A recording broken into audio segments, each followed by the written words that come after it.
Hello dear student. তো ফেব্রুয়ারি মাসের 12 তারিখের মধ্যেই ক্লাস 12-এর ফোর্থ সেমিস্টারের পরীক্ষা, যেটা লং কোশ্চেনের তো শুরু হচ্ছে। তো এখানে ভূগোলের গুরুত্বপূর্ণ যে 2 মার্কের কোশ্চেন আছে, তো দুটো পার্টে 20টা কোশ্চেন। ফার্স্ট পার্ট তোমরা অবশ্যই দেখে নিয়েছো, ঠিক আছে, তাই আশা করছি। তো এটা হচ্ছে সেকেন্ড পার্ট, যেখানে আমাদের আঞ্চলিক বা রিজিওনাল জিওগ্রাফির ভূগোলটা আলোচনা করা হয়েছে, ঠিক আছে। তো তোমরা অবশ্যই ভিডিওটা দেখো, প্রশ্নগুলো আলোচনা করছি, তোমাদের জন্য খুবই গুরুত্বপূর্ণ। চলো কোশ্চেন আলোচনা করি। তো প্রথম কোশ্চেনটা হচ্ছে কাম্য জনসংখ্যা। জনসংখ্যা ভূগোল থেকে এটা।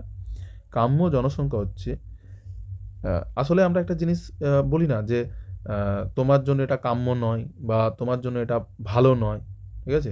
তো এই কাম্য নয় মানে আমার জন্য যেটুকু প্রয়োজন সেটুকুই যদি থাকে সেটাই আমার জন্য, সেটাই কাম্য, ঠিক আছে, বা সেটাই আমার প্রাপ্তি।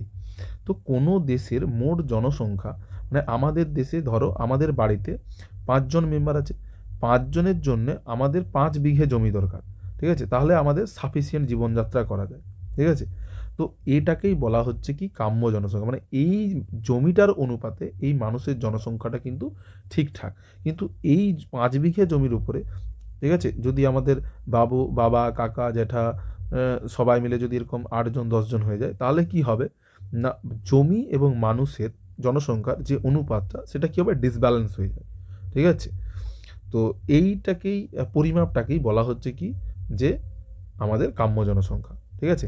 এখানে 2 মার্কের করে আমি পুরোটা দিয়ে রেখেছি, তোমরা পুরোটা দেখবে, ঠিক আছে। তো কাম্য জনসংখ্যা হচ্ছে কোনো দেশের মোট জনসংখ্যা যদি সেই দেশের মোট কার্যকর জমি বা সম্পদের অনুপাতে বেড়ে ওঠে, তাহলে জনসংখ্যার যে সুষম সামঞ্জস্য থাকে সেটাকে আমরা কাম্য জনসংখ্যা বলছি। অধ্যাপক জিমারম্যান 1951 খ্রিস্টাব্দে বলেন কাম্য জনসংখ্যার 16তম সংজ্ঞা হলো যে মানুষ জমির অনুপাত। কি বললাম, মানুষ জমির মধ্যে অনুপাতটাকে আমরা কি বলছি না, কাম্য জনসংখ্যা। এর বৈশিষ্ট্য দেওয়া আছে, কাম্য জনসংখ্যার ফলে দেশের সম্পদের পূর্ণ ব্যবহার করা সম্ভব হয়, ঠিক আছে। কাম্য জনসংখ্যায় জীবনযাপনের মান উচ্চ হয়। তাহলে এই 5 বিঘা জমি যদি এই 5 জন মানুষ ভোগ করে, তাহলে তারা অনেক ভালো হয়তো জীবনযাত্রা করতে পারবে। কিন্তু এই 5 জন জমি যদি আমরা 35 জনে ব্যবহার করি, তাহলে কি হবে, এইখানে যে জীবনযাত্রা যতটা সুন্দরভাবে হতো, এখানে কি অতটা সুন্দরভাবে হবে? নিশ্চয়ই নয়। সেটাই এখানে আলোচনা করা হয়েছে। আর এই কাম্য জনসংখ্যার তত্ত্ব যে ব্যক্তিগুলো দিয়েছে, ঠিক আছে, তার মধ্যে হচ্ছে কি আলফ্রেড সার্ভের মতবাদ খুব গুরুত্বপূর্ণ, আর ডাল্টনের মতবাদ খুব গুরুত্বপূর্ণ, ঠিক আছে।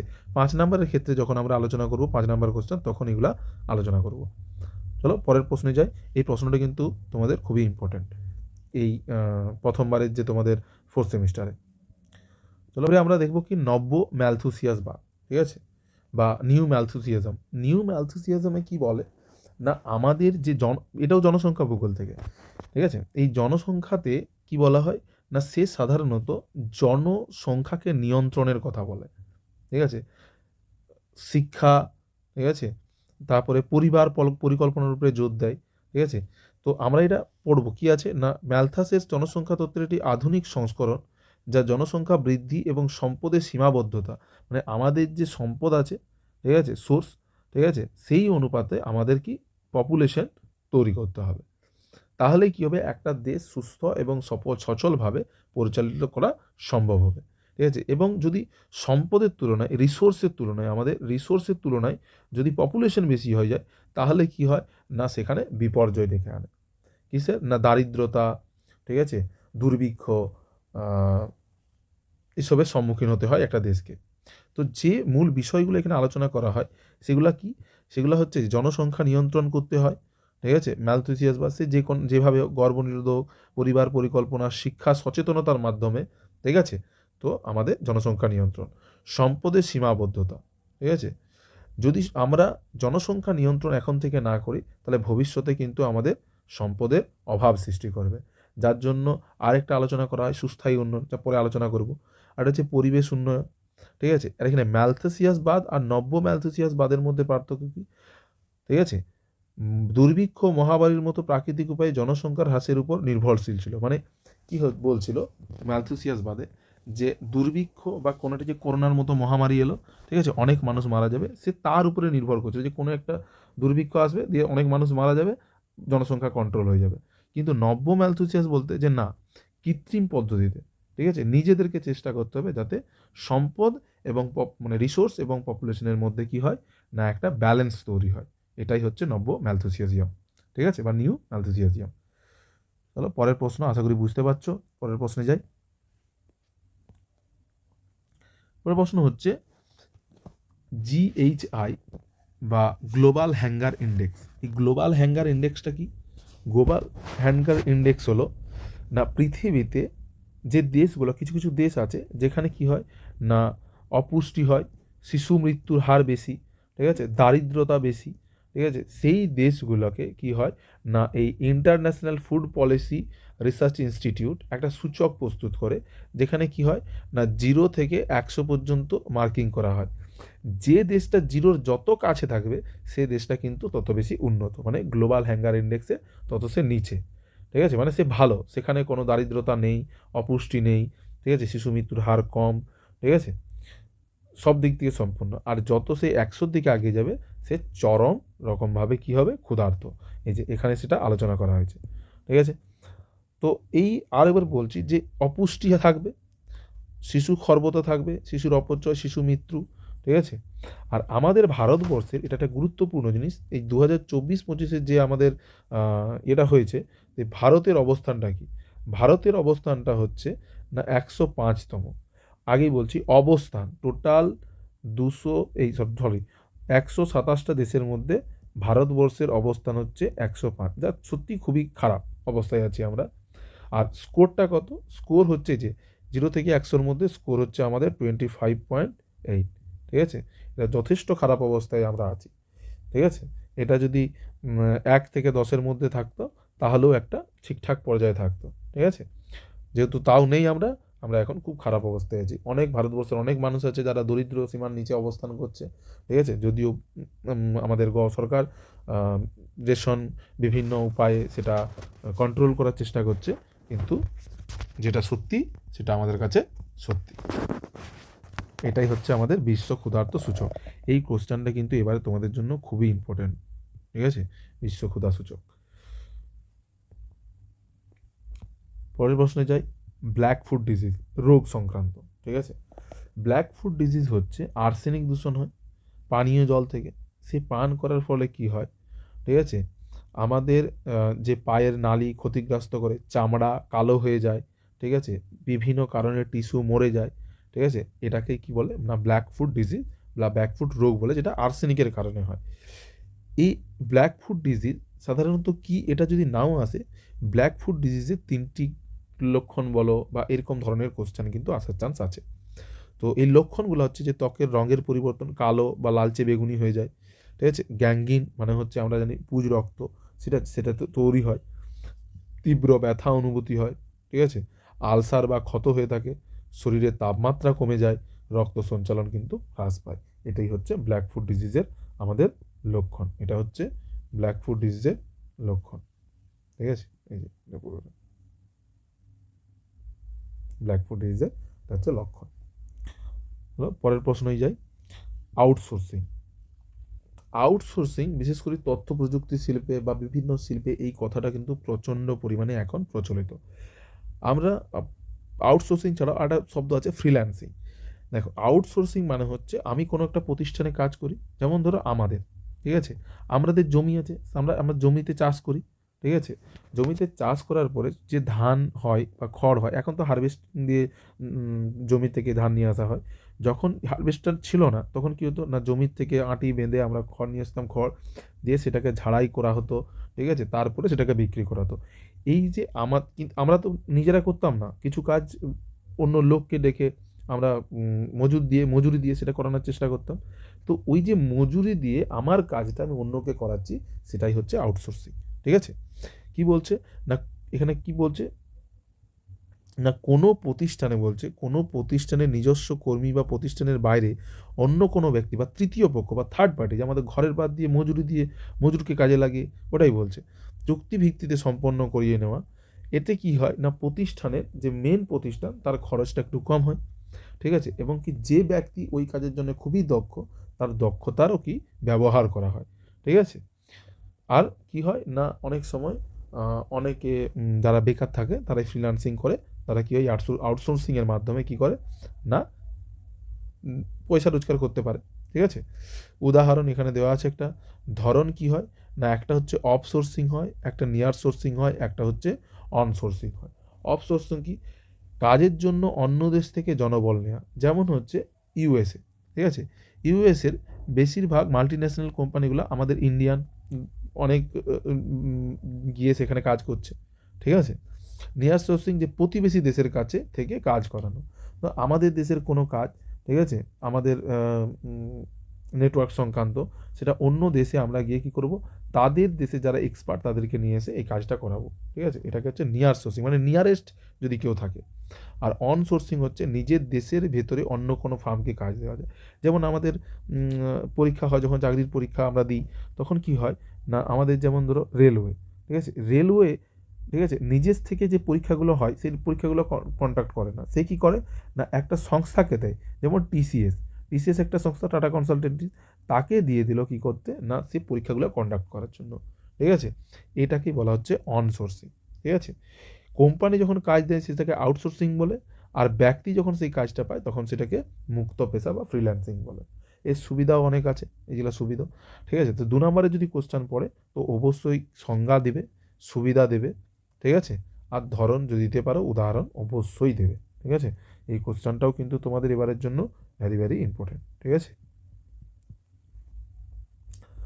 পরের প্রশ্ন, এটা হচ্ছে ব্রেক অফ বাল্ব পয়েন্ট। ঠিক আছে, ব্রেক অফ বাল্ব পয়েন্ট হচ্ছে, যেমন ধরো আমরা কোনো একটা জায়গা যাব। ঠিক আছে, আমরা কোনো একটা জায়গা যাওয়ার জন্য, ধরো আমরা দার্জিলিং ঘুরতে যাব। ঠিক আছে, তো আমরা দার্জিলিং ঘুরতে যাওয়ার জন্য কি হবে না, আমরা প্রথমে কলকাতা যাব। ঠিক আছে, কলকাতা থেকে আমরা কি কলকাতার হাওড়া কিংবা শিয়ালদা যাব। সেখান থেকে আমরা কি করব না নিউ জলপাইগুড়ি এনজিপি, ঠিক আছে, যে ট্রেনগুলো দাঁড়ায় বা যে এক্সপ্রেসগুলো যায় আমরা সেখানে গিয়ে চাপবো। ঠিক আছে, তাহলে আমরা কি হলো না কলকাতা থেকে এনজিপি গেলাম। ঠিক আছে, এনজিপি থেকে নেমে আমরা কি করব না আমরা ওইখান থেকে গাড়ি ধরে শেয়ার কারে করে আমরা দার্জিলিং কিংবা গ্যাংটকের উদ্দেশ্যে রওনা দেবো। এই যে কলকাতা আমাদের একটা break of bulk point, NJP একটা ব্রেক অফ বাল্ব পয়েন্ট। ঠিক আছে, দিয়ে গ্যাংটকে আমরা যাব। ঠিক আছে, এনজিপি এখানে হচ্ছে ব্রেক অফ বাল্ব পয়েন্ট, মানে এখান থেকে যদি কলকাতা থেকে আমরা যদি কোনো কিছু পাঠাতে চাই, ঠিক আছে,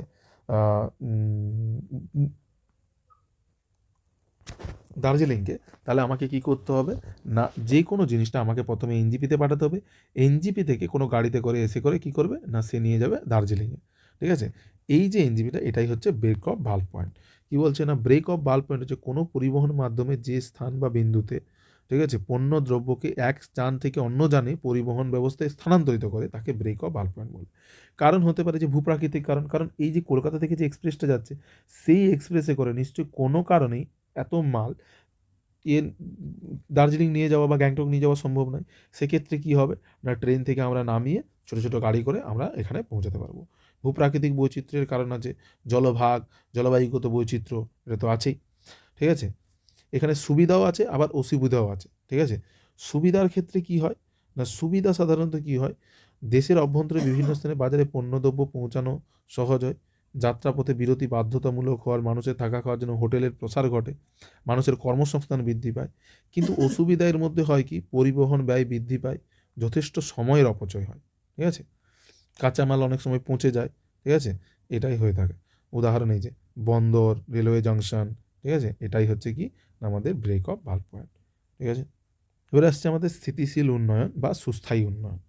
সুস্থায়ী উন্নয়ন সাধারণত কি হয় না আমাদের যে আজকে যে জিনিসগুলো আমরা দেখতে পাচ্ছি, ঠিক আছে, সেই জিনিসগুলো এমনও তো হতে পারে যে আমাদের সময় এখন যেটা দেখতে পাচ্ছি আমরা সেটা ভবিষ্যৎ প্রজন্মে নাও থাকতে পারে।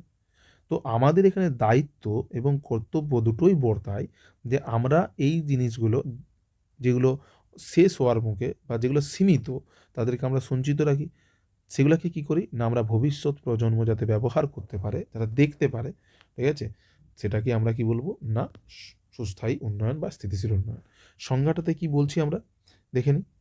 না সংজ্ঞাটাই হচ্ছে যে প্রাকৃতিক পরিবেশের ভারসাম্য বজায় রেখে প্রকৃতির সহযোগী উন্নয়ন ব্যবস্থার মধ্যে দেশ ও মানবজাতির সামগ্রিক উন্নয়ন, অর্থাৎ পরিবেশের ভারসাম্য অক্ষুণ্ণ রেখে ভবিষ্যৎ প্রজন্মের চাহিদা, ঠিক আছে, চাহিদা মতো সম্পদ গচ্ছিত রেখে বর্তমানের উন্নয়ন ধারা ব্যাহত রাখাই হচ্ছে স্থিতিশীল উন্নয়ন। এমনটা নয় যে আমরা ভবিষ্যৎ প্রজন্মের জন্য জমাতে গিয়ে আজকে আমাদের আনন্দ বা সুখ এগুলোকে নষ্ট করে ফেলবো। আমরা আমাদের আজকের জীবনটাকেও যেমন সুন্দরভাবে আমরা চালাবো, ভবিষ্যৎ প্রজন্মের জন্যও সঞ্চিত রাখবো। এটাই হচ্ছে স্থিতিশীল উন্নয়নের ধারণা। এখানে শর্ত আছে, এখানে সুবিধা কী, কী আছে? অসুবিধা সাধারণত কী হয় যদি স্থিতিশীল উন্নয়ন না হয়, সেক্ষেত্রে অসুবিধা হচ্ছে দারিদ্রতা বৃদ্ধি পাবে। ঠিক আছে? আজকে হয়তো এই যে ধরো আমি স্থিতিশীল উন্নয়নের একটা সুন্দর উদাহরণ দিচ্ছি। যেমন ধরো আমাদের আমি আ এখন আমি ৳৫০০ রোজগার করছি। ঠিক আছে? ৳৫০০ ইনকাম করার ফলে আমি কি করব?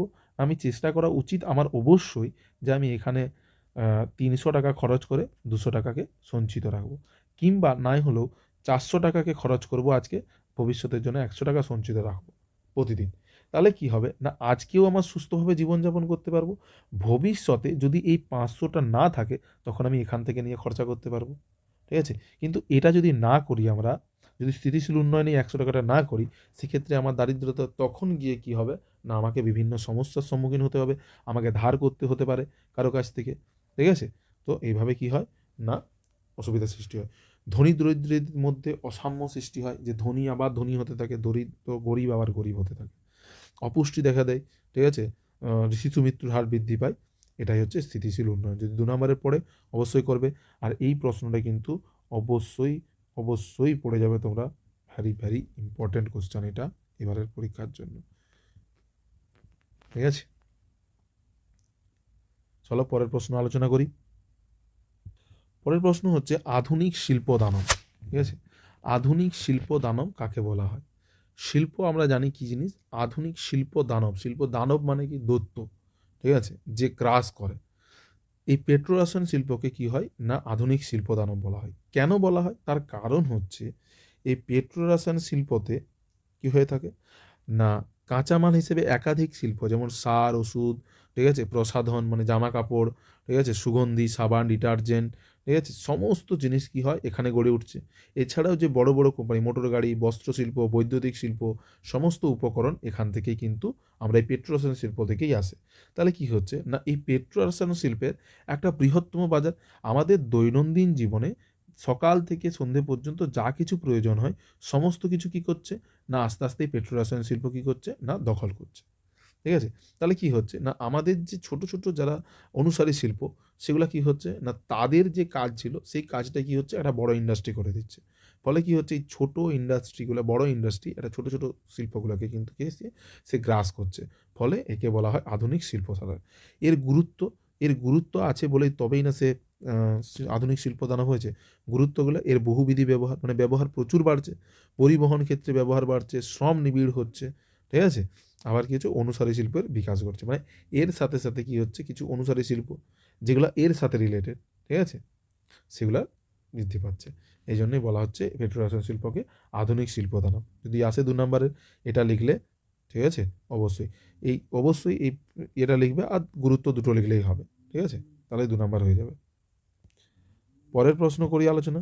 পরের প্রশ্ন হচ্ছে পরিব্রাজন বা পরিযান কি? পরিব্রাজন হচ্ছে আমি এক জায়গায় বসবাস করছি, ঠিক আছে? আমার ওই জায়গাটা ভালো লাগছে না, আমি অন্য জায়গায় চলে যাব। ঠিক আছে? পরিব্রাজন। সে যাওয়াটার কারণ হচ্ছে বিভিন্ন রকম হতে পারে। ঠিক আছে? ভালো না লাগতে পারে, সেখানে বিভিন্ন রকম অশান্তির সম্মুখীন হতে পারি। সেটা মোট কথা আমি একটা জায়গায় বসবাস করছি, আমি সেখান থেকে বসবাস উঠিয়ে অন্য জায়গায় চলে যাচ্ছি, এটাকেই বলা হচ্ছে পরিব্রাজন। সংজ্ঞাটা এখানে কি বলছে? সেটা একবার দেখে নিই ভালো করে। না পৃথিবীতে পরিব্রাজন মানুষের সহজাত প্রবৃত্তি। মানে আমরা একদম আ আজ থেকে এনসিয়েন্ট হিস্ট্রিতে বা এনসিয়েন্ট কালেও যদি আমরা চলে যাই, তাহলে কি হবে?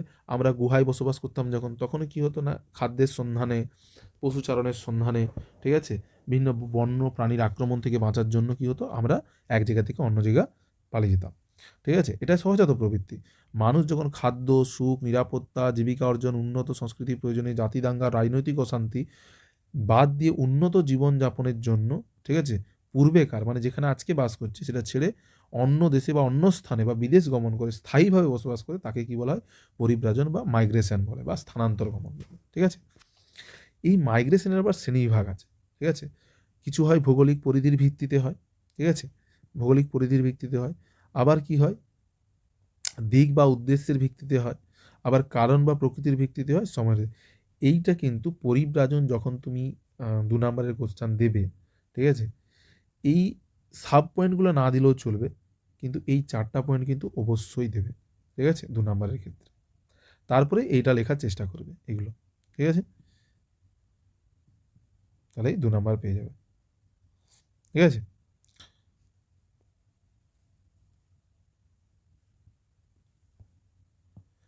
তো এটাই ছিল হচ্ছে আমাদের শেষ কোশ্চেন ছিল।